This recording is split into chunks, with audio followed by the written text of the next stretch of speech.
happy to be joined by my special guest. It's Fitz Lewinson. Hello, Fitz. I think we need to talk about football, don't we? Because there have been two huge games, firstly in the Premier League. Let's start with the top. Arsenal against Chelsea. 0-0, but it was an interesting game, wasn't it? Very interesting. You had Arsenal all-out attack, and you had Chelsea just containing and maintaining a great defensive line in front of their goal.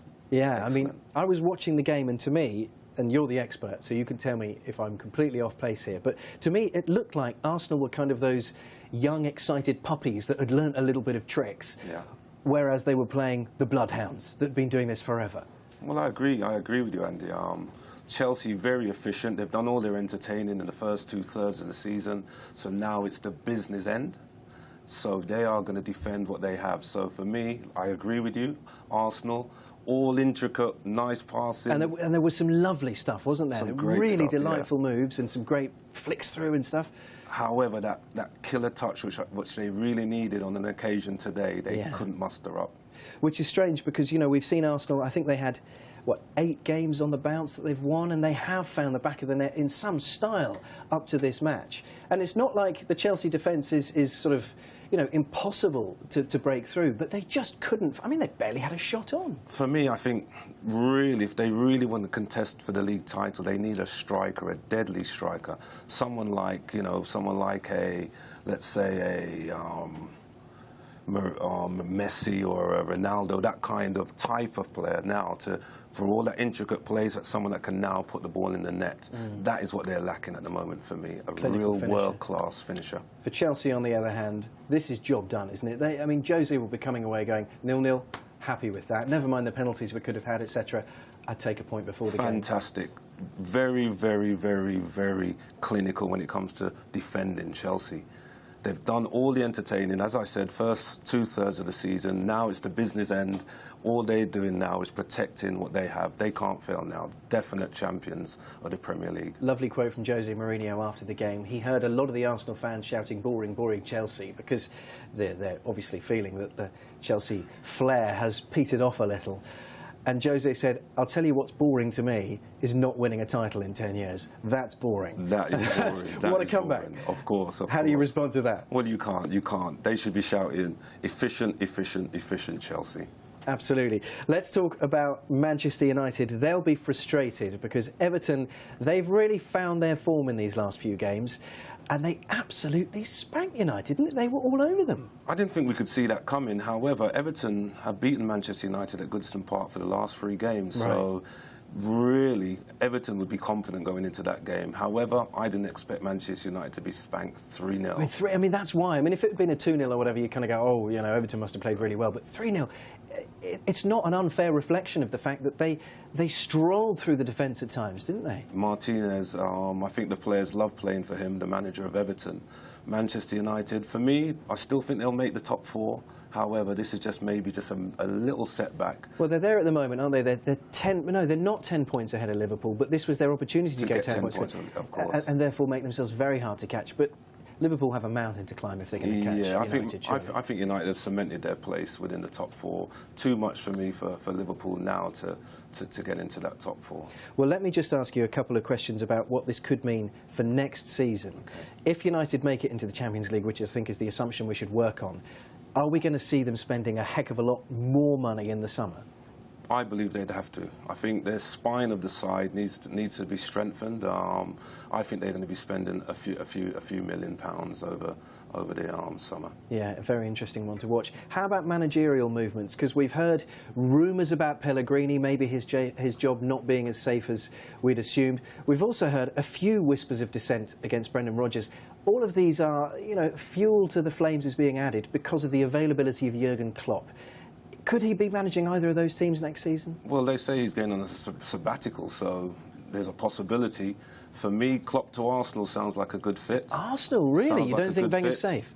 Well, I'm sure the heritage at Arsenal want Arsenal to stay. However, for me, the fans have put so much pressure on Arsenal.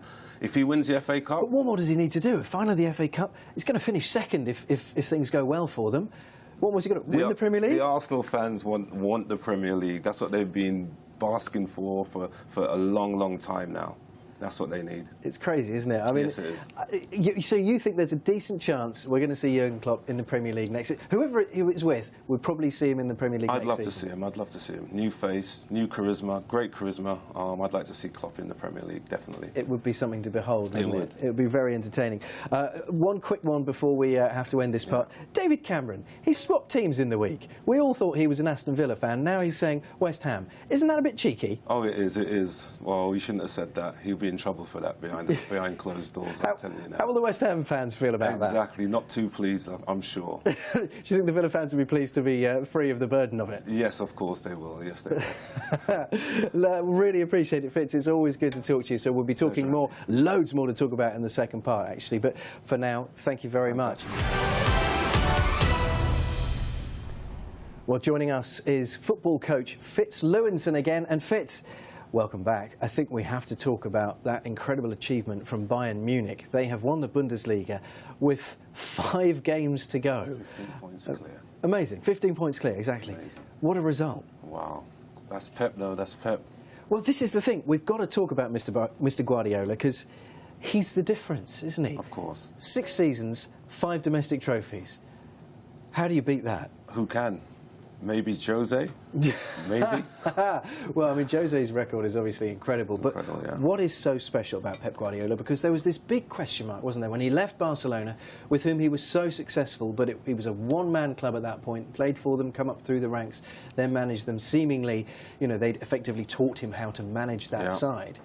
There was a big question mark. Could he go anywhere else with new faces and bring his coaching style to a successful resolution? And well, he's done that. He's proved it. It's going to be fascinating now to see when they come up against Barcelona in the Champions League semi-final. I tell you what, I mean, who do you fancy for that? What's the money on? Well, if there's anyone that can stop Barcelona, it might be Pep, in terms of he knows the club inside out, so he might be able to find a strategy that can beat Barcelona. I mean, the astonishing thing is, you know, we saw obviously Bayern absolutely rip teams apart in the Champions League very recently. Just the other day, in fact, they took, was it Porto to the cleaners? Yes, 6-1? it was 6-1, yeah. Incredible.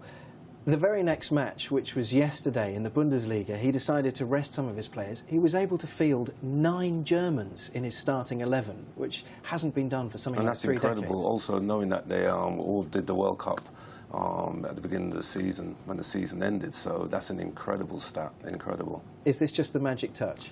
I think he's got the Midas touch, Pep Guardiola. So are you backing him to beat Barcelona with Bayern? If anyone can, I'd say Pep can. Wow. If anyone can. It would be bittersweet for him, though, wouldn't it? Of course it would. It would. I'd like to touch very briefly on the Mick Schumacher story, because we've seen this as a young lad, 16-year-old son of Michael Schumacher. Clearly a lot of pressure on his shoulders. He's just started out in single-seaters. He's now racing in the Formula 4s in Germany. Come from a terrific background in karting. But the Schumachers, as a family, haven't had a great deal to smile about recently, have they? Not recently. Maybe this is the smile that comes back onto their face. For me, they shouldn't put too much pressure on. It's the media putting all the pressure on. He's only 16, like you said, so I feel that they should just see if he can just trundle through as a young man, and if he does get anywhere near his father, then that'll just be the bonus. Absolutely would, wouldn't it? I mean, do you think this could be in the genes? We occasionally see stories of players that have offspring that turn out to be great players themselves. You know, in driving, we've seen Carlos Sainz Jr. do it after his rallying father, who was obviously world class. You know, is it a genes thing, do you think?